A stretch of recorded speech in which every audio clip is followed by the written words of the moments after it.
Hey everyone, welcome to the Gate 2 guide for the Kazeros Aegir Raid.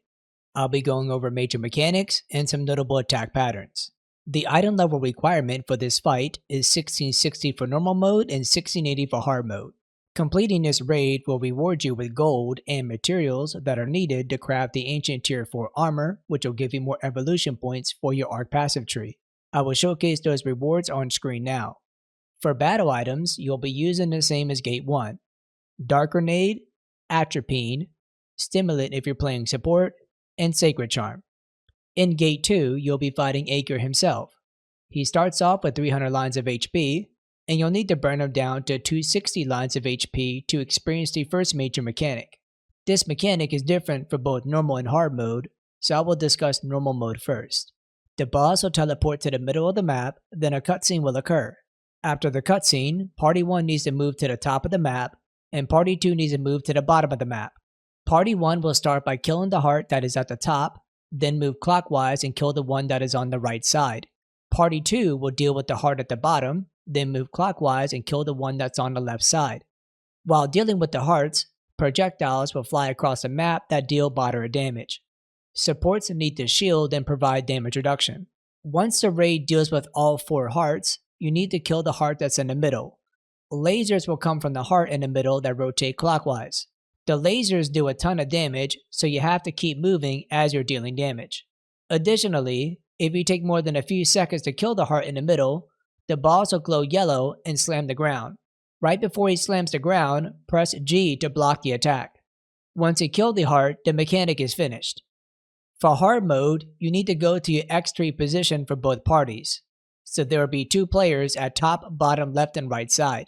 The idea for this mechanic is the same as normal mode, where you need to kill the hearts. However, you cannot kill them with DPS skills. When the mechanic starts, you will notice saws on the map that have an arrow telegraph. You need to walk up to any saw nearby and counter it. After you counter, you'll see a small blue circle around it. You'll need to stand inside this circle and position yourself opposite of where you want the saw to go. In a moment, the saw will showcase a stagger bar that is pretty easy to complete. Once you complete the stagger check, the saw will fly in a direction that is opposite of where your character is standing. If positioned properly, the saw will hit the heart and deal damage to it. If everyone does this properly, the entire raid will repeat it one more time. If some players miss, you may have to repeat this a 3rd or 4th time. Every time you're finished dealing with a saw, the boss in the middle will attempt to slam the ground, and you'll need to press G before he slams the ground to block the attack. Once all hearts are destroyed, just like normal mode, you need to kill the heart that's in the middle. Once you kill the heart, a cutscene will occur, then the map will rotate and you'll move on to the next major mechanic, which lasts from 260 to 250. For this mechanic, the boss will take reduced damage, and you'll need to burn him down to 250 lines of HP to complete this mechanic. This mechanic is different in both normal and hard mode, so I will discuss normal mode first. When the mechanic starts, Party 1 will stay at the top of the map, and Party 2 will stay at the bottom of the map. In a moment, a large leg will appear from the center and drag itself from top to bottom, attempting to stun any players that are hit. Hug the wall to prevent being stunned. If a player does get stunned, use Sacred Charm to free them. Once the leg goes away, you'll see multiple spears on the map for both top and bottom. One that glows blue for a counter, another one that requires a stagger check, and the last one that spins around and requires raw damage to kill it. Every time you deal with one of these spears, a stack of the damage reduction buff on the boss will decrease. If you fail to kill the spear that spins around and requires damage to kill it, it will spin around and show a large blue telegraph which will imprison any players that are hit for a few seconds. The idea is to deal with as many spears as you can, then focus on damaging the boss to 250 HP lines. If you have enough sidereal meter, use the Avail Sidereal for extra damage. For hard mode, the only difference is that whoever is farthest from the boss's location every time the leg goes away will get a target icon. When the target goes away, a large hand will appear under that player's feet, which will knock back anyone standing in it and does moderate damage. Usually, the support will purposely be farther away so that they can get the target, then place the target at the bottom of the map. Once you get the boss to 250 HP lines or below, the map will rotate again, and you'll immediately transition to the next major mechanic, which is from 250 to 210. The boss will levitate in the air and the map scenery will change. For this mechanic, the boss has scripted attacks which are easy to dodge. However, there is a rare gimmick for this mechanic. If you touch the outside of the map, you'll be transported to the opposite side and gain a debuff. If you get 5 stacks of this debuff on hard mode, you will die, and 7 stacks for normal mode. If you spend too long in this phase, the boss will do a special pattern. If the boss teleports to top, bottom, left, or right side, he will require a co-op counter in which 3 or more people have to counter the boss. If the counter fails, he'll do a map-wide attack that does a ton of damage and will push you to the outside of the map. If you succeed to counter, one player will get a target icon. This targeted player needs to bait the boss to face away from other players. In a moment, he will fire a large laser that does heavy damage. The other pattern is where the boss teleports to the X3+1 edges of the map, top left, top right, etc. He will showcase a red telegraph that you should avoid. In a moment, he will require a simple stagger check. At some point in this phase, the boss will teleport to the middle and spawn a wall that starts at the edge and will close in, attempting to wipe the raid. Use the Avel Sidereal when the wall spawns, as this will instantly kill it. Once you kill the wall, continue to damage the boss and push him to 210 HP lines to finish the mechanic. The next major mechanic happens at 165 HP lines or below. The boss will teleport to the middle and a cutscene will occur. After the cutscene, a heart will appear in the middle of the map that requires a stagger check. At the same time, you'll see lasers rotating clockwise that do a lot of damage. Once you finish the stagger check, the boss will gain a massive shield. The goal here is to kill the heart and the shield on the boss in a certain amount of time. Additionally, during this mechanic, the boss will do a special block attack every 14 seconds. This is also noted as a buff below his HP bar which counts down the time. When the buff goes away, the boss will interrupt any attack he is currently doing and lift up his weapon in the air. When he's about to slam the ground, press G to block the attack. After the boss does this block attack a second time, use the Elaine Sidereal and continue to DPS the boss. Make sure the boss and the heart is inside Elaine's push immune aura. When the aura disappears, use the follow-up skill to damage both the heart and the boss at the same time. If enough DPS occurs, the boss should be at 153 HP lines or below, which will skip the next mechanic entirely. If the boss is above 153 when the heart is killed and the shield is done, you will have to do the same mechanic as 260 to 250, where you need to deal with the spears and damage the boss at 153. If you get the boss to 153 or skip this mechanic entirely, you'll be brought to the next mechanic, which is the same as the 250 to 210 mechanic. Use the Avel Sidereal when the wall spawns and continue to DPS the boss until he reaches 210. The next major mechanic happens at 95 HP lines or below. The boss will vanish, a cutscene will occur, then the boss will appear in the middle of the map. About 1 second after Thyraine's dialog box shows up, use the Elaine Sidereal. This will trigger a special interaction where all players will be moved to the outside of the map and Elaine will deal massive damage to the boss. Once Elaine finishes her attack, everyone will be brought back to the middle to fight the boss. From this point on, there are no more major mechanics. You just have to burn the boss down to 0 to end the fight. In hard mode, there's one more additional phase that occurs when the boss hits 0, and I will discuss that in a moment. When you get teleported to the middle after Elaine's attack, the boss will vanish and a red telegraph will be shown.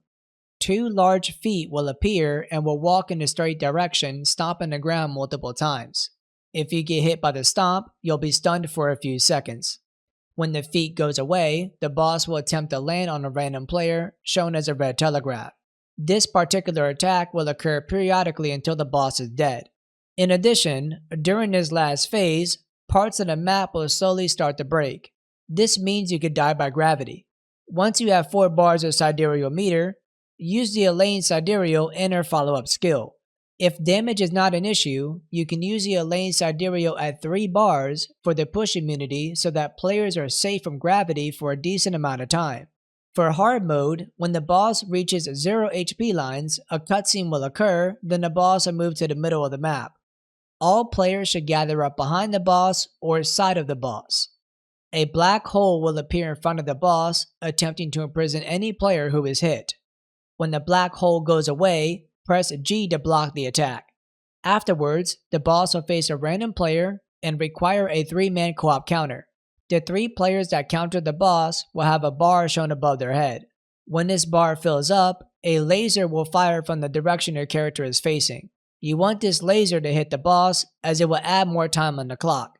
If the clock reaches 0, it is an automatic raid wipe. Any player that is in prison should be ignored until after the player's counter and point your laser to the boss. This particular pattern will happen every 50 seconds. This is basically a DPS check where you need to kill the boss before the clock reaches 0. If the sidereal is up, use a veil for the most damage, or use a lane for push immunity if overall damage is fine. And that will wrap up all major mechanics for Gate 2. I will now go over notable attacks that can happen throughout the fight. Butterfly. The boss will do an attack where he will extend his weapon and attack left and right side, noted by red telegraphs. If you get hit by the telegraph, he will target you and stab multiple times. This stab attack will knock you back pretty far and is the most dangerous pattern in the last phase of this fight. If multiple people are hit by the telegraph, he will aggro to a random player that was hit and perform a stab attack. It is ideal for all DPS to dodge the red telegraph and have supports or a gun lancer tank the attack on purpose, which allows a free opportunity for players to deal damage. Circle block. This is a basic block pattern.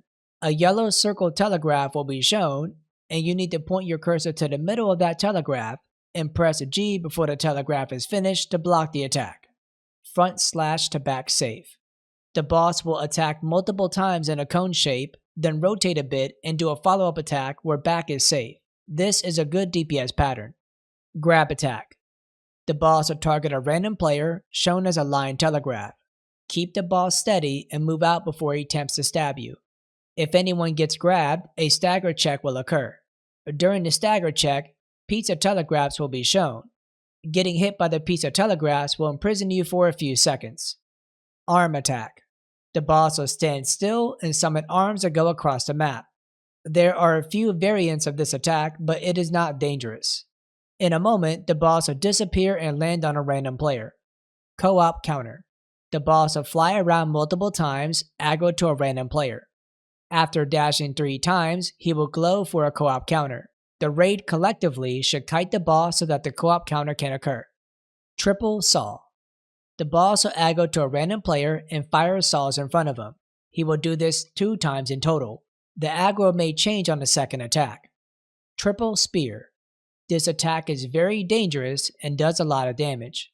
The boss will summon a total of 3 spears, each one that is aggro to a random player. At the start, these spears will overlap and they will spin as they travel, which does a lot of damage. When the spears stop moving, they will glow blue for a counter. If you fail to counter any spear, it will attempt to imprison players via a large blue telegraph. Once the counters occur, the boss will reappear and throw out his weapon that will spin rapidly, then he will do a half circle attack which does a lot of damage. Left and right slam. The boss will have 4 squares around him, then he will slam on his left and right side, then he will rotate and slam to the left and right side again. Front or back of the boss is safe. Propeller. The boss will spin his weapon while charging forward. As the boss is charging, attacks will occur behind him. Stay behind the boss when this attack happens, and slowly move up as the attacks behind him occur. Spin grab attack. Hard mode only pattern that happens during the Distorted Realm, which is the 250 to 210 mechanic, or the 153 to 115 mechanic. The boss will attempt to grab players that are in front and behind him. Stay on the move and stick to his side as he keeps rotating. If he grabs anyone, he will do heavy damage to them and knock them back to the outside. Large puddle. Another attack that only happens during the Distorted Realm. He will raise his hand in the air, and large puddles will appear under your feet 2 times in total. Try your best to avoid this attack as it does a lot of damage. And that will conclude the guide for Aegir Gate 2. If you have enjoyed this video, feel free to give it a like and subscribe to the channel. Thanks for watching, and I will see you all in the next one. Peace.